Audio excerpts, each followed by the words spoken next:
Hey, how's it going, everybody? 03 Canadian F5 here with another review. Now, it's been a long time since I've posted a video in general on the channel, and I want to apologize for that. If you're watching this, I want to thank you for, if you're a subscriber, thank you for being a subscriber from the beginning. I've been on a hiatus. Reason being, got married, bought a house, working full-time, have a stepson. Life is busy, doesn't afford me much opportunities to record, to game cap, to make videos at all anymore. Part of the reason being is once I moved in with my then fiance, all my gaming equipment obviously stayed at my parents' house, and the rest is history, but here I am. So today I am going to talk to you about the new Need for Speed Payback. Now, EA Access has afforded me the opportunity to try this game for 10 hours for free. Well, free, quote unquote, cost the price of membership to EA Access. It's the only reason why I downloaded this game, because I was not going to buy it without trying it, and the reason was NFS 2015. I started a Let's Play on the channel. I think I got 2 or 3 episodes deep into it. I had pre-recorded 6 episodes, and on the end of the 6th episode recording, I rage quit that game, and I didn't touch it for 2 years after. I was just so infuriated. So I made a checklist, and I'm gonna work through this. I do apologize. It is 2:48 a.m. Eastern Time right now. I'm exhausted, but I had the opportunity to do this. I finally got my man cave set up, got my game capture HD Pro from Roxio all set up again, and I figured that I'd take a shot at providing you guys with another review. So, points to touch on. So number one, the handling. It's always been my biggest concern with Need for Speed games. I've over the years have really become not so much a sim geek, but somebody who really enjoys simulation racing games or racing simulators. So from Forza to Assetto Corsa to Project Cars, I've built myself a simulation rig. So I look for an enjoyable driving experience. To me, is one where I don't want to say realistic as much as the car responds to your inputs. So in Need for Speed 2015, the biggest issue for me was how heavy the cars felt. And by that I mean understeer. Anytime you were heading into a corner, the car would understeer. You'd have to handbrake.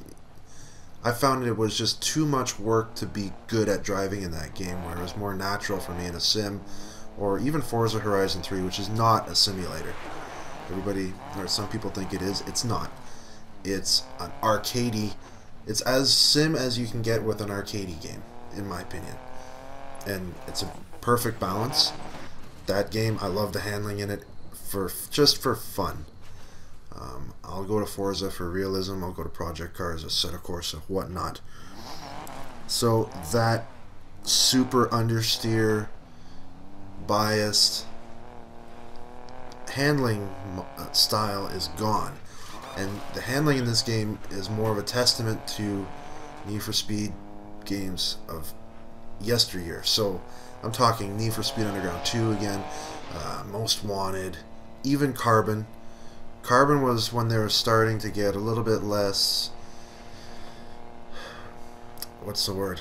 They were starting to dumb down the steering a little bit, I found, in Carbon. Undercover is when they introduced the tap to drift, or the drift button. So that's back. Your handbrake is literally just a drift switch. I know, like, I've played enough of this game where I have unlocked live tuning, but the cars that I have in my garage don't have those tuning options per se, where I can adjust the handbrake and whatnot. The GNX that you're going to see in this video, I can literally only adjust the downforce and the steering sensitivity. and I cranked the steering sensitivity to try and get as much responsiveness out of the car as possible. That being said, though, the steering still has a numbness to it. Still has a little bit of a heavy feeling, and there's almost not so heavy as there's a delay between what you do with your joystick and what the car does. So I find myself leaning a lot. I don't know if you're like me, where when you're going into a corner you'll lean. My wife makes fun of me for this, but that feeling is here a little bit, but it's not, I don't know, it doesn't hinder the playability or how fun the game is, in my opinion. I don't get frustrated by the handling, so that's a big plus. The drift button, use it. You know, people are going to knock this game for it, but honestly, it's put there and the game is designed around it, and I personally feel that the car is faster sideways around corners. It's almost, in this game, it's almost like the car accelerates out of the corners when it's sideways. So use your drift button. One thing that I keep doing, and it's from using the controller on Horizon and Forza games and whatnot, A button for me has always been handbrake. I get into this game and I've had to restart so many races because I will go to hit the handbrake going into a corner to drift, and instead I hit the nitrous button and I'm going straight into the wall. Road cars. So we've got a nice mix now. We've got off-road racing, we've got on-road racing. There's going to be drift zones, kind of like in Horizon. There's a whole bunch of different activities. So basically, they've taken a lot of Horizon ideas from Horizon. I find danger signs, collectibles, whatnot. So, well, the collectibles are not so much something that we've seen in Horizon, whereas we have poker chips and whatnot that you can pick up in this game. They have billboards now that you can break, but you don't get perks from them. It's one of those challenges that you can do. I'm sure you probably get an achievement. So it's just for gamer score more than anything. Road cars, obviously, good for the road, terrible off-road. Off-road cars don't handle worth a damn on the pavement, but they're great in the dirt. So obviously, if you do pick up this game, keep that in mind. And it's nice to see that much of a variation, because, and I'm going to keep comparing this game to Horizon, because Horizon is what most would consider the perfect open world racer. I find that Horizon doesn't have enough of a distinction between dirt and tarmac, off-road and on-road. I don't like the fact that I can take a Koenigsegg Regera or Agera or 1-1 or whatever and just bomb across the outback in it. Not much issue. Is it sketchy? Yeah, it's going to be sketchy, but you can do it. I find in this game the cars slow down, it bogs out in the sand. It's more of an accurate representation, oddly enough, of what would happen if you took your slammed GNX through the desert. If you went desert racing with a slammed car, it's not going to end well. On the other hand, I decided to choose the Land Rover Defender for the off-road vehicle at this point in the game, and that's because the obvious choice for everybody is going to be the Subaru WRX, the STI. I said, frig that. I'm going to take the Land Rover just to be different. That thing handles like a submarine on the pavement, which you would expect, but kick it sideways in the dirt and you're going around corners no problem. Obviously, customization's back, which, I mean, is huge. This is the biggest thing, the biggest selling point for Need for Speed has always been the customization. That's what most people come for. The customization engine is pretty much exactly what we had in Need for Speed 2015, which is great because, in my opinion, that was the one thing that 2015 had going for it. It was the one thing they did really well, and I don't think there was anything that I would have really changed about it. I'm not going to get too finicky or too picky with the actual livery and stickers and whatnot, designing paint jobs. I don't have any clips of me doing that in this game because I just figured I wanted to get the gameplay down. Obviously, I did a little bit of visual modifications as I unlocked things, but I mean, I screen capped about 2 hours worth of footage, 2.5 hours worth of footage, and that was after I played an hour into the game. So once the crew got screwed over, everything like that, you're 6 months along, working for some douchebag gambler, and then all of a sudden you're like, you know what, I'm going to take revenge on this person, get payback, and I'm going to get my crew back together. And that's kind of where I started capturing. And I chose the GNX because I'm a muscle guy. You know that. If you're a sub, you know that. And obviously, I avoided the Japanese race rocket. Not that I don't like Japanese cars. I do. I love some of them. Just, I don't know. I don't think I'd ever have one in my driveway just because that's me. So, but I respect them. I love them. I have friends with them. I love the sounds of a 2JZ or an RB26. Like, they just... I digress. Customization's back. That's what you need to understand. 2015, basically they took that engine and they moved it over here. The story. This game is very story heavy, and that's another thing that I always enjoyed about past Need for Speed games. So it started with, like, okay, Need for Speed Underground, it was you're trying to become the best street racer. And you get screwed over at the end, boom, segue to Need for Speed Underground 2, then you got Brooke Burke, whatnot, and then, again, then we move on to Most Wanted. Now you're trying to become the Most Wanted because you're trying to get your car back, and on and on and on. We kind of lost the story with Need for Speed Hot Pursuit when that came out, and then again with Rivals and whatnot. I bought Rivals and I think I have 2 hours of game time on that game, and I got bored of it.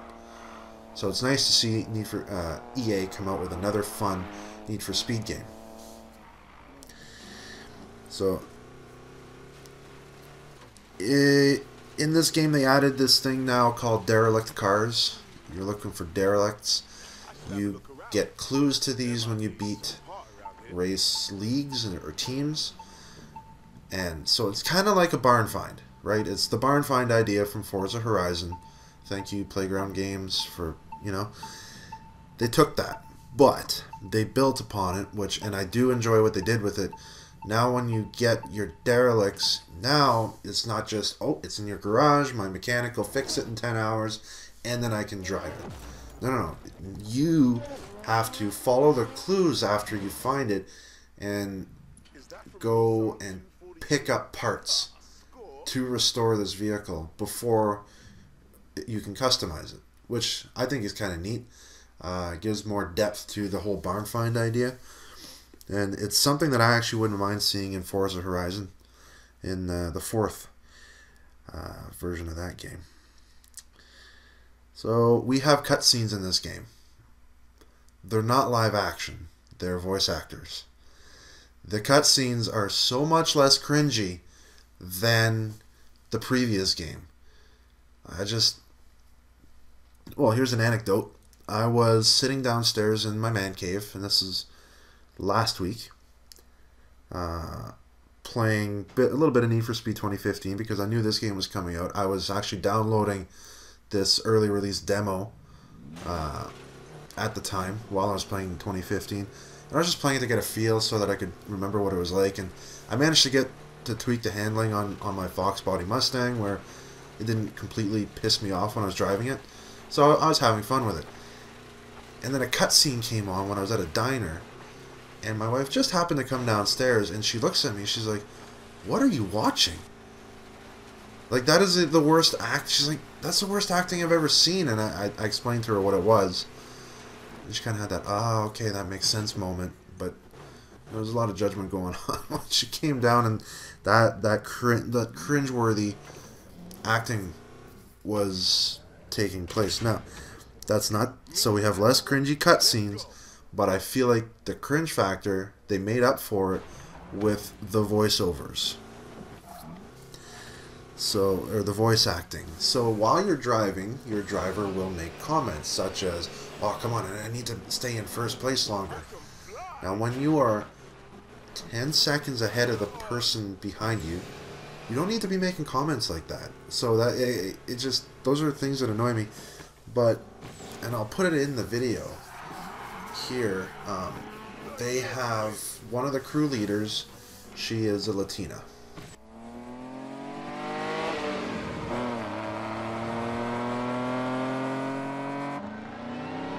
When you fly down the highway at 100 miles an hour, every decision is life and death. I am La Katrina, and this is the graveyard shift.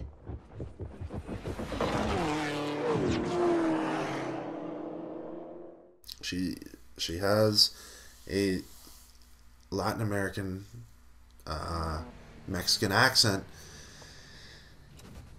and that's fine and dandy and everything, but like whoever they paid to do her voice, I do firmly believe she's not of that ethnicity. She sounds like a white girl trying to put a Latino accent on, and it does not work.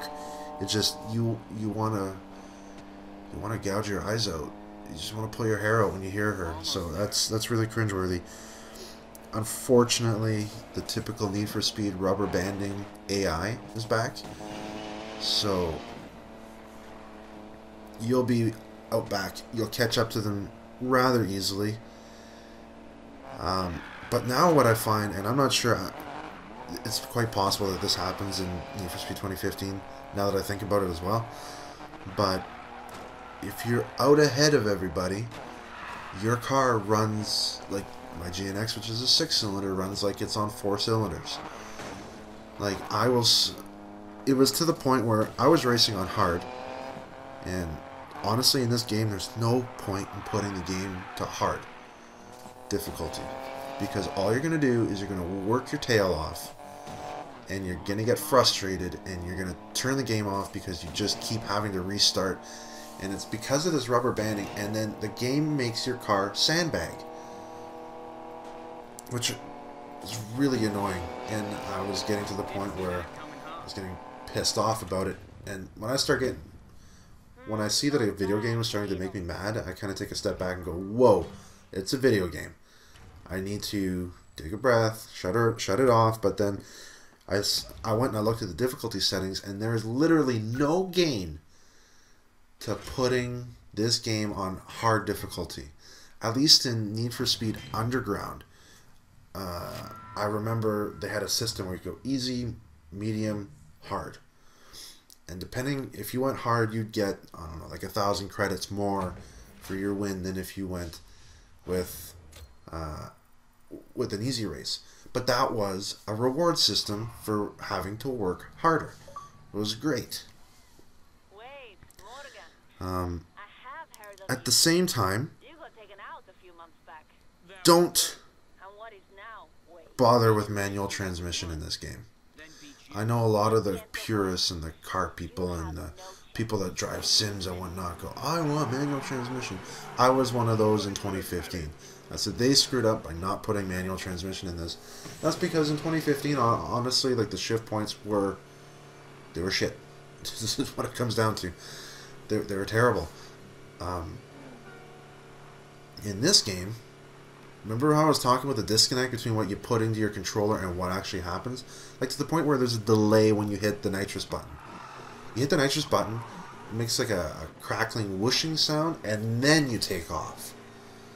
So that's kind of like, that's not real. Real life, that's not how it works in real life. As soon as the nitrous comes on, as soon as the nitrous solenoids turn on in a real car, like you've got instant horsepower. No, not in this game. There's a little bit of like I'd say a half second of drama before the nitrous comes on, just to prepare you for it. That's ridiculous in itself. So with that being said, the shifting is the same, I find. You hit the upshift button, and the transmission kind of takes a second and goes, are you sure you want to upshift? Are you sure you want to shift up here? Oh, you are? Okay. And then it does it for you. Which, again, was something that I was getting frustrated with. And I said, you know what? I'd rather just put it in automatic, enjoy the drifting, enjoy the open, enjoy the game for what it is. If I'm in Forza, I'm like, you can bet your ass that I'm on my steering wheel, I'm driving manual with clutch, and that's part of the fun of that game. This game, I find the fun is literally just driving, being part of the story and progressing through the story. Which is another thing about this game. They have an actual progression system. You look at Forza Horizon 3. It was like you came in, you were the boss. That was one thing that pissed me off about Forza Horizon 3. And why I personally don't believe it's the perfect racer. Because you come in and everything's unlocked, pretty much. Oh, I can progress my festivals. Whoop-de-doo. I think there was, like 4 or 5 cars that you could unlock through some midnight runs. The RX-7, the GNX. I forget what else because it doesn't really matter at this point. But this game has an actual sense of progression. You come in, now you're unlocking vehicles in the dealership, as we used to do in Underground 2. You are unlocking visual modifications. So that's a nice feature as well, because there's a sense where you look at it like, you know what, I want fender flares. Oh, I need to get at least 1 star on 3 jump activities, which is equivalent to a Forza danger sign. So then you go out, you look for these things, you get 3 of them, and then boom, hey look, I can put nicer front fender flares on my car now. So that was nice. Now the things that really bother me about this game. Welcome to the tune-up. And we're coming to a close here. I'm gonna try and hit around 25 minutes with the video. No promises. Tuning cards, part cards. They're okay. I like to go into the shop and say, I need an ECU reflash, like we did in previous Need for Speed games. And I'm gonna go back to Underground 2. You went in, ECU. I have level 1 unlocked. Okay, I'll put level 1 on my car. I got level 2 unlocked now. I liked that. But no, now we've got these freaking cards that you draw at random in order to upgrade your car. And some, even though they're all, so you, and the thing too that doesn't make sense is you'll have engine block cards that increase nitrous duration and airtime or braking efficiency. What the hell does an engine block have to do with braking efficiency? I can understand where it would improve your braking if you had an aluminum block instead of an iron block in your car, because you're lighter. Also, you'd have a better weight distribution. I digress again. But, I mean, like, to the point that, so, basically, you just ignore what the cards actually do. There's different sections, there's different categories of cards, different levels. Obviously, the higher the levels, the better. What I found is they have a lottery system now called trade-ins, where you can go in and it's basically a roulette thing or a slot machine, and you spin it and you get a card. And I found that where I would be winning level 2, level 3 cards from races, or level 4 cards would be available to buy in the tune-up shop. You would win level 6, level 7 cards from that trade-in spinner. So in order to progress, what I was doing was trying to use that, and the way that you get these spins, it's not from reputation points, it's nothing like that. No, it's from a currency called, what was it, I've got it written down here, I'm sorry. Parts tokens. So, okay, this is the thing. You've got your credits that you can buy cards with. You get parts tokens. And the way you get parts tokens is 2 ways. Number 1 is, at the end of a race, when you select your 3 cards, and this is kind of like Was it Most Wanted that did that? Yes, it was. It was Most Wanted. At the end of a race, you could select, you had 3 choices. It was random. You'd select one, you'd get a cool upgrade, you'd get money, something like that. Well, this, you get these parts cards. Not parts cards, tuning cards. And you have the choice. You can send it to your garage to equip to another vehicle at some point. You can equip it to your vehicle right then and there, because it'll show you if it will actually improve your statistics on your car or not. If it does, you can equip it. If not, you can sell it for credits, you can send it to the garage, or you can trade it in. And when you trade it in, you get a parts token. The other way to get parts tokens is every time you level up, you unlock a base shipment. There's 2 shipments. There's a base shipment and there's a premium shipment. And these are basically loot crates. Kind of like what you see in Forza Motorsport 7 now. But the nice thing about Motorsport 7 is you spend in-game credits to open these crates. They have implemented a microtransaction system in this game.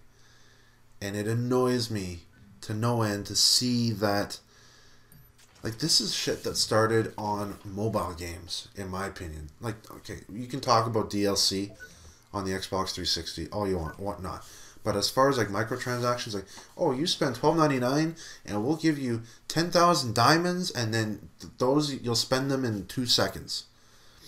That's what they've got now, and they're called speed points, because you need to buy speed points if you want to buy shipments. These crates, they call them shipments in this game. So in order to buy shipments, you need speed points.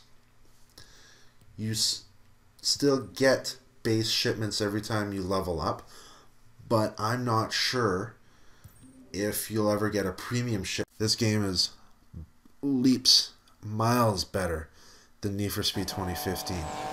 It's got a day-night cycle. I don't know if there's weather. It's something... No, there isn't, because it would have rained on me by this time. So there's an actual day-night cycle. There's less cringy cutscenes. Like, it's just on those levels alone, the game is better. The handling, so honestly, I would suggest that if you're looking for a good story-based racer and you're not a big sim guy, or you are a sim guy and you're just looking for a nice casual break, this game's very casual. If you put it on medium, it won't be so easy that you're bored of it, but it won't be so hard that you want to bang your head against the wall, because when it was hard, man, like that's the thing. The catch-up system screws you over on the hard difficulty. Here I go again. I already told you this. So, anyway, I want to thank you guys for watching. Feel free to comment, like, subscribe. I can't promise when I'll have more content coming out, because, I mean, I went almost a year and a half without any content at all. But if you are a subscriber, I want to thank you for sticking around, because I know I haven't exactly been providing you with any content to keep you around, and maybe you forgot you're a subscriber, but hey, I'm still alive, I'm still breathing. So, this was my review of Need for Speed Underground 2. Oh my god. Wow. This is my review of Need for Speed Payback. I want to thank you guys for watching, and hope I'll see you next time.